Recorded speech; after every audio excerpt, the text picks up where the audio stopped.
Denied a raise and moved to overnight position and told don't care how you do your job, just do it. Okay, I will. I used to work in hotels in a ski town in Colorado. Very expensive but the quality of life, very common saying there. I had started at a new hotel and was making $10 an hour living with my brother in a 2-bedroom place that was 700 square feet. Rent was half our income. When the slow season approached, I was told I would have to move to night audit, 11 p.m. to 7 a.m., or risk being let go. The problem was I lived 3 miles from the hotel and took the bus to get there, since I couldn't afford a car. The bus did not run at night or early morning, so I would be walking 6 miles a day in several inches to a foot or more in snow. So I asked for a raise. They said they'd get back to me but need an answer and I need the job, so, okay, I'll work night audit. I start the next week as an auditor, and while I'm being trained I learn that I'm also losing a day. The other auditor works 3 days and I'll be working 4 days, not 5. That's $120 a month hit to my income before taxes. So I'll need to be making $12.50 an hour to keep making the same thing with the cut hours. But I decide I'm going to ask for $14. I complete training and meet with the GM. He asks how I'm liking it and I start off with my concerns. I tell him I wasn't told I'd lose a day, and with having to walk 6 miles a day in the snow, I was going to need a raise to $14 an hour. He let out an audible sigh and tells me he can easily hire someone for this position for $10 an hour and to take it or leave it. I knew it would be very hard to find a job in the winter when everything closes up, so I stayed.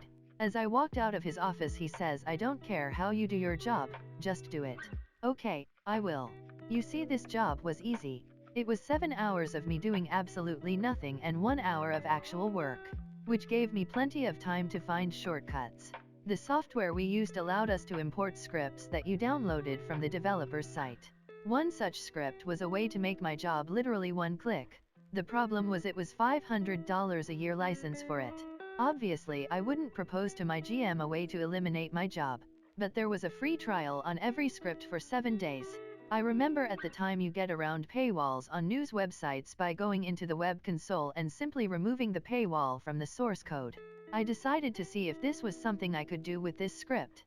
And what do you know, I downloaded it and opened the script in a text editor, and the only thing making this script a trial was a line that said, license EXP, and had the date set 7 days out from when I downloaded it. I changed the computer's date to 8 days from now and tried to run the script in our software and got a notification that said the free trial had ended. So I changed it back and set the expiration date to 2050. This took my manual job of 1 hour and made it 3 to 5 minutes. All I had to do was specify a date range and it check off what reports I wanted done and printed and click start. That was it. I always manually reviewed everything just in case. But that wasn't it. We had a kitchen where we made breakfast and dinner for the guests. Evening shift got free dinner, and morning shift got free breakfast. I didn't get anything. They eventually decided to have the auditors set up breakfast so the kitchen crew didn't have to come in as early. I asked if we got free breakfast and was told no, despite setting up everything to make their jobs easier. I should also note that we had to clean any dishes left from dinner that the kitchen didn't get to, despite not even getting any dinner. But I had the kitchen all to myself for 6 hours. So I started making myself dinner around 1 a.m. Whatever I wanted. The only limits were the ingredients in the kitchen, and since I was responsible for dishes from other shifts, I never left any evidence behind. I no longer had to buy food to bring to work. I later realized that I could put dirty dishes back in the return bin since it was covered, and the breakfast crew never checked to see if any dirty dishes were in it, and the very few times they did check, they assumed dinner forgot to check before leaving. I always cleaned up the dishes I used, making myself food out of fairness though. So now my job no longer requires me to do dishes, I get free food, and all I have to do is remember the date and click a button to do my actual job. What am I to do with all this time? I watched so many shows. I played online games on my laptop. I started learning Spanish. The GM did say he didn't care how I did my job, just do it, and so I did. I did eventually decide to move away for a much better job far away and had to give up the comfy life. I trained my replacement the way I was doing things, including the script, and did not teach him the manual way. Before I left though, I decided to change the trial date to 1 week out. 2 days after my last day, the front desk manager texts me and tells me that the other auditor was just fired for making racist remarks to a guest and that guest recorded him, so he was fired once the GM got in. He asked if I could come back until they got someone else and said they'd pay me $15 an hour. Unfortunately, I was leaving in 2 days, so there was no way. I got a call from the GM at about 5 a.m. the day of the expiration, and he asked about this free trial thing and why wasn't the new guy trained how to do the audit properly, who was apparently working 7 days a week since no one else knew the audit except the new guy and of course me. I reminded him that he told me he didn't care how I did my job, just do it, so I did exactly that. I could tell he wanted to yell, but he held back. He then demanded I come back and fix it or he'll have to take legal action. I told him I was already at my new place 2,000 miles away, but I would happily do it for airfare, a free room, free meals while I'm there, and $10,000. That was when he lost it and I hung up. He texted me after saying he was contacting the lawyers and that I fucked up and prepare to face the consequences. That was 5 years ago and I haven't heard anything from him since. I did eventually go back to that town a few months ago to see my mom and ran into the front desk manager from that place, who is a really nice guy. He told me the GM was caught fucking the head housekeeper in his office by his wife one day. Later divorced him. The 19-year-old girl working the front desk in the mornings later filed sexual harassment charges against him and he resigned after that. The AGM jumped ship after that. The GM was also a coach for a baseball team and hit a kid with a metal bat, breaking his arm, and got his shit rocked by the dad. Not sure what happened to him after that.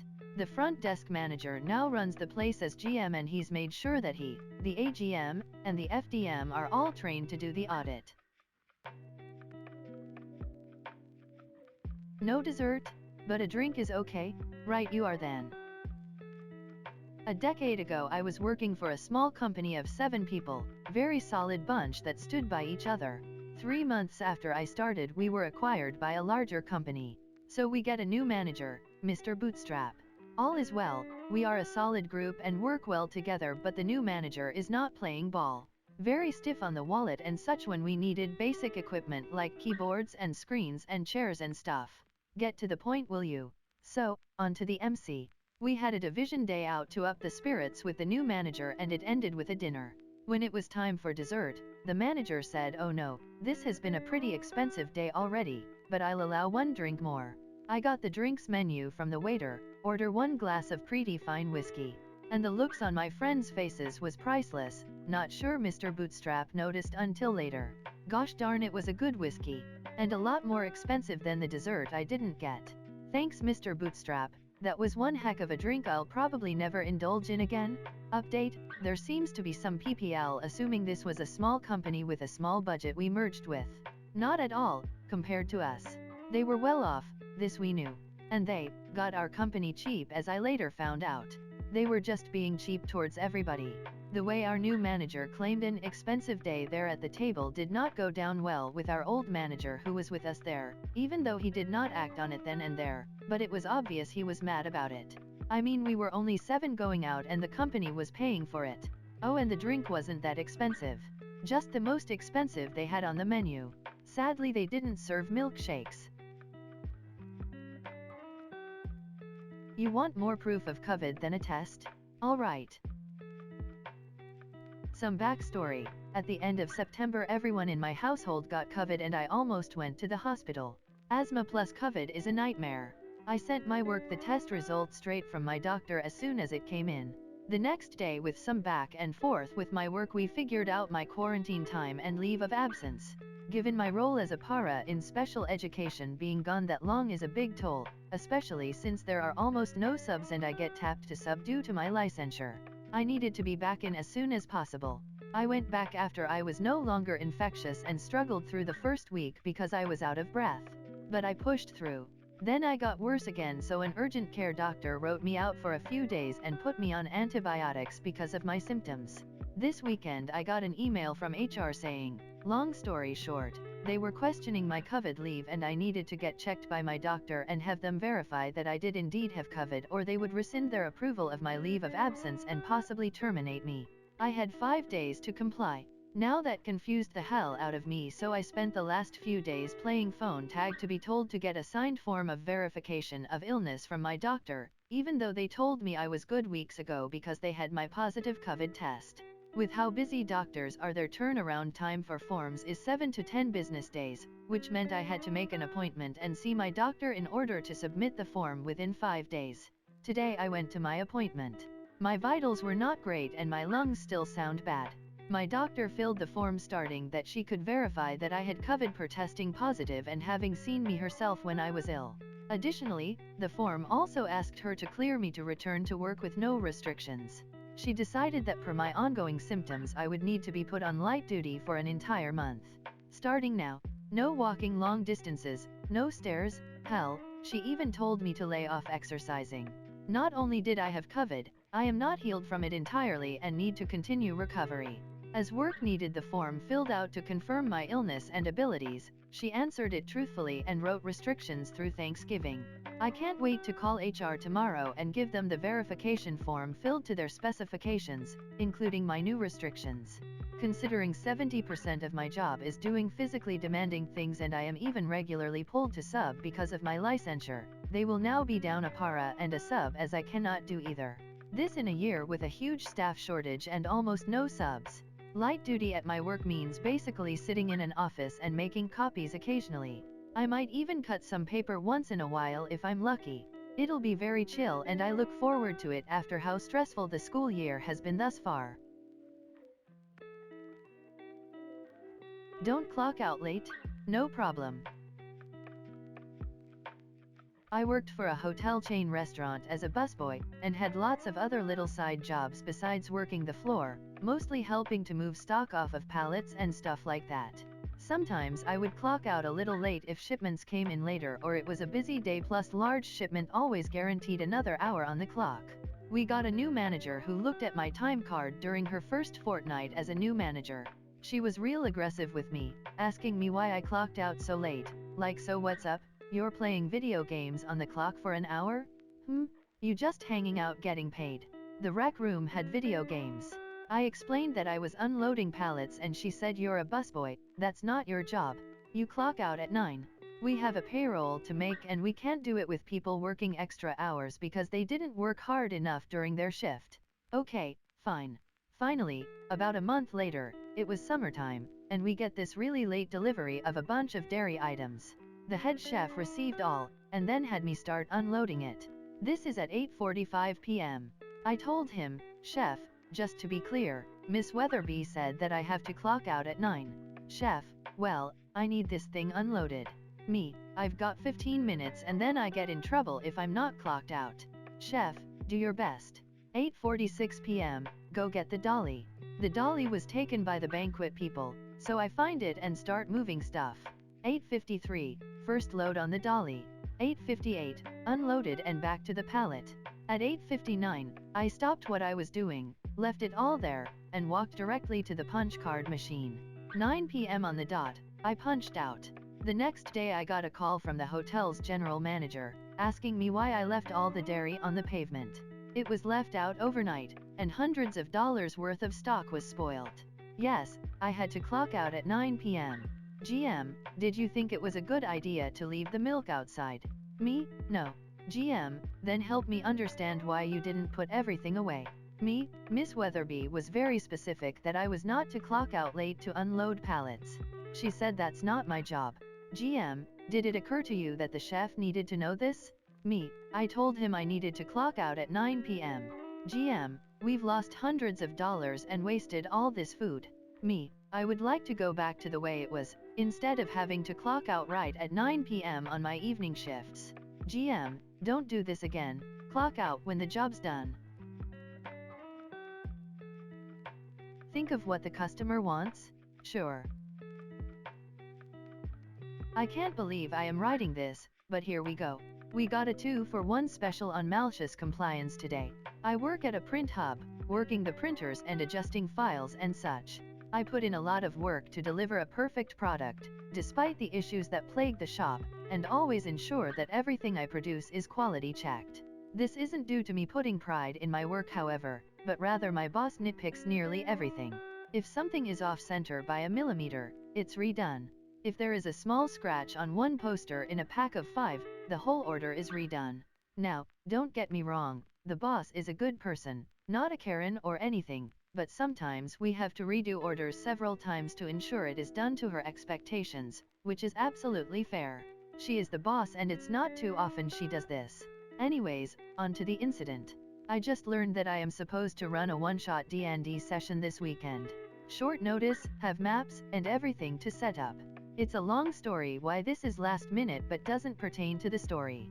As a result, I quickly picked out one of the dungeons I ran in my regular Dungeons & Dragons group, a galleon ship trapped in time, where the players need to manipulate the environment to have the crew open or close doors, and turned it into a one-shot adventure.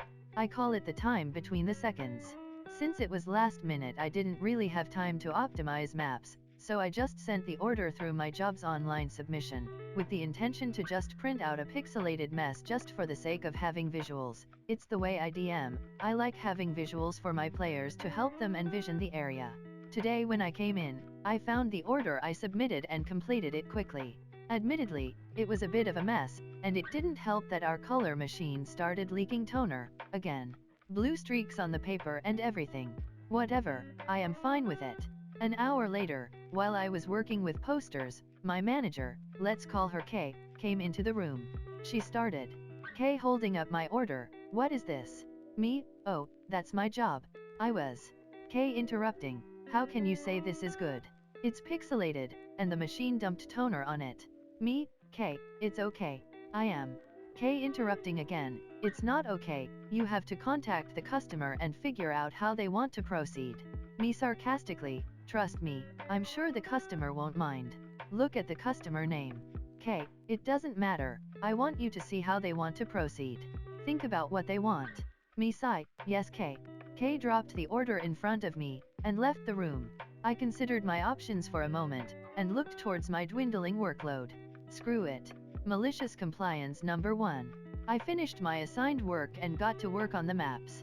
As I said, I didn't properly optimize them or anything, so I started working through the 511x17 maps I had, smoothing out the pixels.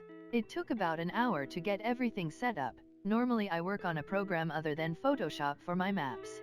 After that I went through the character sheets, filling in any of the blanks I left in, such as personality, bonds, and gold. About 15 minutes.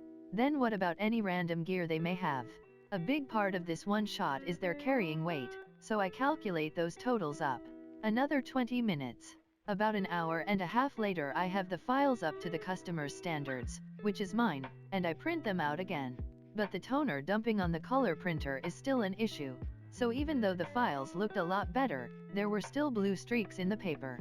So when Kay saw it, Kay holding the completed order, Cole, what are you doing? You know the color machine is down. Me, I know, but I can't wait for the machine to be fixed. Kay considers for a moment before speaking, call the customer and explain the issue. See if they will accept it half off. Me, that isn't needed cause. Kay, just do it. Me taking a deep breath, stay here please. Malicious compliance number 2. I picked up the office phone, looked her dead in the eyes, and dialed the number on the order form. From my pocket the Silver Samurai theme, from Phoenix Wright series, began to chime. I take my phone out of my pocket, and answer, immediately saying yes, I will take half off my order. Kay was speechless, and just quietly walked out the door. To her credit, she did honor the half off she offered the customer, but perhaps next time she will actually let me finish what I am trying to say instead of constantly cutting me off. Don't get me wrong, Kay is a good person, but today was a harsh day on everyone since our machines are having issues. The only one who was able to get anything done was me, since my printers, the wide format and the drafting machines, were working properly. I am sure tomorrow we will have a laugh over the situation, as the machines are fixed now and stress levels have lowered. Edit. Okay, a lot of people, and I mean a lot, have been messaging me about not the story itself, but the one shot. Okay guys, I am no Matt Mercer or anything, but I have a creative mind, so I'll share a little more. Essentially, the ship was involved in a massive catastrophe that affected large portions of my homebrew world, palette. Magical nukes decimated regions in various ways, such as destroying fauna, destroying and preventing any flora from blooming ever again, the withers, just outright explosions, and in one region's case, trapped in an endless time loop, doomed to repeat the same month over and over again. The ship was stuck in this time bubble at the time of Ultima, and as such it too is stuck in an endless loop.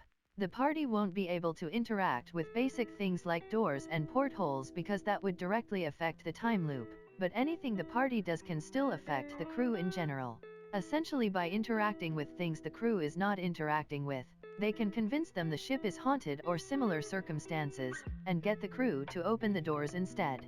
The ultimate goal of the one-shot is to end the time loop. To do that, the players have to figure out they need to sink the ship, so that it never gets to the region where the time loop happened in the first place. This will save the crew of the ship. Second edit. What? Guys, this is malicious compliance, not the D&D subreddit. I'm flattered my one sounds that compelling that people are actually messaging me to get a hold of it. But seriously, do you guys have questions about the malicious compliance? Yes, I wrote the one-shot myself. It was a 3-session dungeon in my actual campaign I run. They had to repeat the same dungeon over and over again until they figured out a proper system to get the boat to sink.